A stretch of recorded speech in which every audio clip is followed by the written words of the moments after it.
Welcome back. This is Life Habit Week 2. Let's get started. Before I give you your life habit for the week, I want to take you through Weight Loss 101. I want you to really understand how your body loses weight and how it gains weight. And it's pretty simple. What happens is your body looks at how much food you eat in the form of calories. And so let's use an example. Let's say that you eat 1,500 calories in one day. From morning until bedtime, 1,500 calories go in your body in the form of food. Okay, so what happens next is let's pretend that your body burns 1,500 calories. So when we're moving, when we're exercising, when we're actually just sitting here, you're burning calories 24 hours a day. We just happen to burn more calories when we are more active. But your body burns calories all day long. Everybody's body does this. And so when you burn calories, then it uses those calories that you ate. And so what happens in this example is you have 1,500 calories that go in your body in the form of food and 1,500 calories that's burned off in the form of energy. And so when those two are equivalent to each other, 1,500 and 1,500, then that's when we have weight maintenance, which means that your body stays the same. It doesn't lose weight and it doesn't gain weight. It stays exactly the same. But in this example, I'm going to show you something different. Let's say that we still ate the same 1,500 calories, but our body burned more calories for the day. So let's say instead of burning 1,500 calories, we burned 1,800 calories in the form of energy. So we burned off 1,800 calories. So what happens now is our body is basically in a 300 calorie deficit. So we burned more than we ate. So our body goes, okay, where am I going to get 300 calories for the energy that I need? And that's when it goes into body fat storage, and that's why we have what's called weight loss. Okay, so then moving on to the next example, the opposite example here would be if somebody was to eat 1,500 calories but only burn 1,200 calories. Well, what that means is we have 300 extra calories in our body of food that our body didn't burn off. And because that extra 300 calories is just floating around, it goes to the storage unit, which is in the form of body fat. So that's where we get weight gain. So really, extra body fat is just extra calories that did not get used up or burned up. Okay? So let's move on to your life habit. Keeping in mind your little weight loss lesson there. And we'll move through this. I think you'll find this really fascinating. This life habit is for sure one of the most important of all the Commit to Fit habits. And that's why we wanted to introduce it to you early so you could carry this through the whole program. So what you're going to do is you're going to eat a small meal every 2 to 3 hours. And when we say small meal, what we're talking about here is to have you eat 300 calories every 2 to 3 hours. You're not going to count calories. That's just a total estimate, somewhere around there. But it's about a fist and a half full of food if you want to look at it that way. That's kind of an easier way to look at it. Now on this screen, you might want to pause the video and write this down because these are examples of 200 to 300 calories. We just put this up here so that you could get ideas of basically some different foods to eat, because when you're eating more often, you have to come up with more food to eat. So go ahead and pause the video and write these down.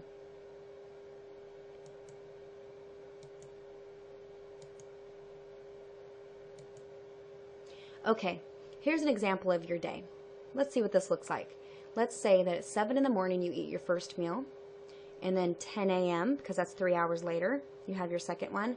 And then about noon, maybe between noon and 12:30, you have your third meal. And then 3 p.m. you eat again, 6 p.m. you eat again, and you might eat again at 8 o'clock. Okay, so that's 6 times right there. Now, what we're going to point out here is that for females, this 6th meal is really optional. If you're working out hard, so you have a really hard exercise routine, you're probably going to want that 6th meal. But if you're not working out or you're working out very, very lightly, then you probably don't need that 6th meal. Okay, so I want to point out here that when you're eating your food, your vegetables are quote-unquote free. What that means is they don't count as part of your fist and a half portion size, okay? So if you were going to have chicken breast and a side of rice, maybe a half a cup of rice, and then you had a big salad with it, that salad doesn't count in your portion size or in your calories. Now sauces, on the other hand, you want to you really want to look at that. You want to look at dressings and you want to look at oil and that kind of thing. Now, can you have dressing and olive oil in that? Of course you can, but in very, very minimal amounts because the fat is usually pretty high. Now, if you do dressings, really beware of the fat-free version and actually look at the amount of sugar that's in there, because some of the fat-free versions are really high in sugar. Because, let's face it, they have to make it taste good somehow. So it's either fat or sugar. So if they take the fat totally out, usually it has a lot of sugar in it. So sometimes if you just pick something light, middle of the road, and do a tablespoon, you'll be fine. Okay, also want to point out here, a lot of you are drinking Spark. Actually, I think everybody's drinking Spark, and that's a quote-unquote free food. What that means is you can just input Spark anywhere in your day, and it doesn't count as one of your little tiny meals here. Okay, so a little caution symbol coming up. There's your juice, or it could be alcohol. Either way you want to look at that. And what I thought I would do here is point out what that first meal is probably going to look like for you. Is most of you are drinking the meal replacement shake in the morning. I would really, really recommend that that's the first thing that you eat for your first meal to burn the most body fat. And then second up is your breakfast bar, or some form of protein bar that you've purchased through Advocare, through your package.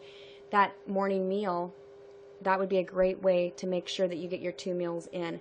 Now, one thing I can tell you is that a lot of times the reason people go a long time without eating is because usually in the morning is when we're active, we're working, we're doing things, and we forget to eat. And so I would say really pay attention this week to your first and your second meal, and being, just deliberately eating that mid-morning meal. You might even have to put an alarm on your watch or some sort of signal to say, oh wait, stop, it's time to eat, because it's very easy to forget that mid-morning time to eat. Okay? And then what happens is if we miss that mid-morning meal at 10 a.m., or it could be 9 a.m. for you, or it could be, 11, somewhere around there, whatever that time is for you between breakfast and lunch. If you miss that meal, what happens is about 12 o'clock, 3 o'clock, around there, we get so hungry that there's no way we can keep that portion size down to a fist and a half of food. We end up overeating because we're over hungry. So just remember that 10 a.m., that mid-morning meal is very, very important to make sure you get that to keep your day on track. Okay, so what does one day look like here? Well, I'm going to put up a chart so you can kind of see where we're headed and what the overall picture looks like here. Okay, so this is ideal. I'm going to show you what you're aiming for. So there's 300 calories there on the left. You woke up, you ate a little meal. That's the little yellow bubble that came up. 9 a.m. in the morning, 10 a.m., somewhere around there, mid-morning, you eat another 300 calories. Then your lunchtime comes along, you eat another 300, and so on and so forth through your meals. Okay, so that is really what you're aiming for. And what happens is across the board, you see that yellow line, that is an even amount of calories all through the day. Your body loves this. And this is where you get that even energy and not the crashing and the ups and the downs all day long. This is also what really controls your appetite very well, is when you get that even flow, because your blood sugar is evened out throughout the day. This is actually how diabetics are supposed to eat as well. Okay, but in the green coming up here, I'm going to show you what's a typical American way to eat. In the morning, we woke up, we didn't have anything to eat, maybe coffee, maybe toast. I don't even really count toast as breakfast because it's not enough. It doesn't have protein in it. And so we just skip that morning breakfast, and at 9 a.m. we eat a little something, maybe, a latte on the way to work or something like that. Has a little bit of milk in it, and so that's a little tiny bit of calories. Actually, if you go and get a Frappuccino or something like that, it's not going to be a little bit of calories, it's going to be a lot. But that's a whole nother subject. But anyway, there's your lunch. You eat a little something for lunch at your desk or whatever, and then 3 p.m. comes along, you might nibble on something around the office, and then you get home and dinner comes and you're hungry because you have not had enough calories during the day. And so anybody would overeat at dinner in this scenario, and this is what has been causing a lot of problems. And then 8 o'clock rolls around, you just had dinner, but you can't believe it. You're physically full because you had such a big dinner, but you're thinking, I'm not satisfied. Something in me wants to keep eating. This right here, look at this green and how this all works out. And of course, that last bubble popped up there on the green because a lot of people have to continue to eat all the way up through midnight to make up for all the hunger that they feel. But what happens is this swerve, this red curvy, is how we feel during the day, and it's our blood sugar is going up and down, the calories are extremely uneven, and that produces an effect that we're not looking for. And so what happens here is, you look at the one that's ideal, that's about 1,800 calories a day. That'd be a great thing to shoot for. For the one that goes up and down, because we ate so much the later half of the day, we most likely had way more calories than if we just had eaten an even amount throughout the day. So you look at that, that's an example, about 2,600 calories. Don't worry about the numbers. Just the point here is that when we skip meals during the day, we end up eating way more at night. So when it's all said and done, we're in surplus of calories. Remember the weight loss 101 slide? When you have too many calories in and not enough burning, that's when we have that weight gain. Okay, I'm going to show you the sumo wrestler diet. I have a feeling that there's not one person listening to this, watching this video, that says, I want to look like a sumo wrestler. But let me show you what a sumo wrestler looks like and why. Okay, they sleep all night long. They wake up in the morning, going along here like a timeline. They do the little tiny eating during the day, or maybe none at all, and then they eat the majority of their calories at night. That is how sumo wrestlers on purpose gain body fat, because it produces an enzyme in our body that takes our food and pulls it to fat rather than to burning it. 20 hours of very low calories is the fasting stage, okay? That fasting is what causes the enzymes to be raised up, the enzymes that want to produce body fat. And then we have 4 hours of very high calories, and that's the binging period. Okay, so this is how, if we wanted to look like a sumo wrestler and we wanted to do it on purpose, this is what we would do. So those of you that are on the sumo wrestler diet right now, and you didn't realize that that's what you were doing, this is so good that you're part of Commit to Fit, because we're going to get rid of all that. So that, like I said, that fasting raises the fat producing enzymes. That's what we call the starvation response. And your body says, I am going to take every calorie and I'm going to take it to body fat because you keep doing this long period of fasting to me. Okay, so the starvation response, really interesting. There was a study done between two groups of rats. So there's group A on the left and group B on the right.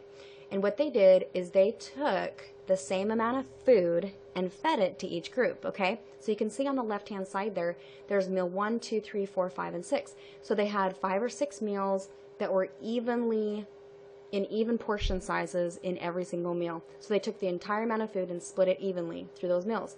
Group B, what they did is they took these meals and they grouped it up in 2 groups, okay? So what I really want you to see here is that each group, they're eating the same amount of calories. They're eating the same amount of food. One side is just doing it in smaller portion sizes more often. Group B is doing this in 2 large meals. It's the same amount of calories for the day, okay? What they found after 6 weeks, the fat-producing enzymes doubled in Group B rats. And here's what happened. Do you see over there on Group B? Those rats got bigger. They produced body fat. Well, here's the good news. After taking Group B back, they went back to the 5 or 6 small meals. The fat-producing enzymes went back to normal after 90 days. Okay, and the Group A rats were able to stay lean the whole time. So my point is that you want to take your meals and you want to spread them out into smaller increments. This is really the foundation of life habit number 2.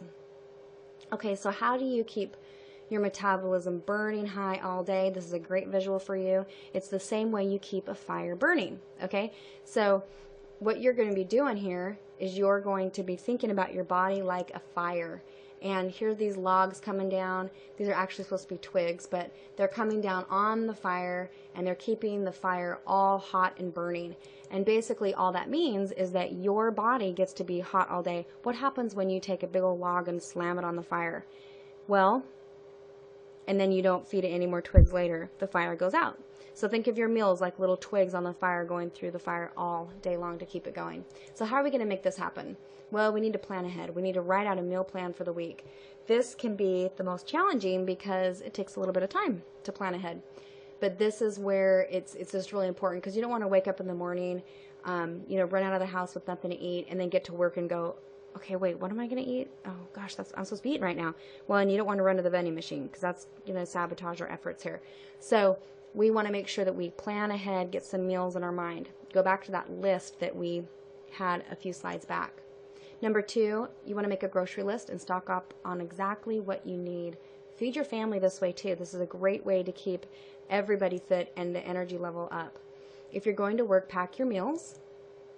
That'll save you a lot of money too. And then eat within 1 hour of waking up. That first meal, which is your shake, needs to be in your body within an hour of waking up so that you can fit all of your food in. And then plus it'll enhance your fat burning results when you eat that early in the morning. Some people I know get up very early, maybe 4 in the morning, 5 in the morning, and they say, okay, eat at 9 or 10. That is way too long because you're continuing to fast when you wake up. So you want to break that fast in the morning by eating your shake within an hour of waking up. Okay, and then finally, at first, you might have to eat by the clock to break old habits, especially during the first half of the day. And we talked about that a little bit ago. So here's your point rules. Number 1, eat at least 5 small meals to get your point, okay? And then space your meals 2 to 3 hours apart. And then number 3, eat no more than 1.5 to 2 fifths of food at each meal. So that's how you get your point, okay?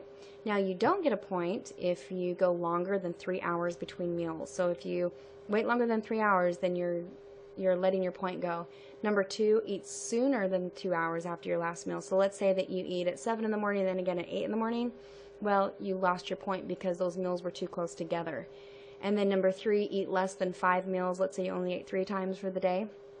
Then you don't get a point. Number 4, if you eat more than 1.5 to 2 fifths full of food, then you're overeating. Now remember, the veggies do not count as part of that serving size.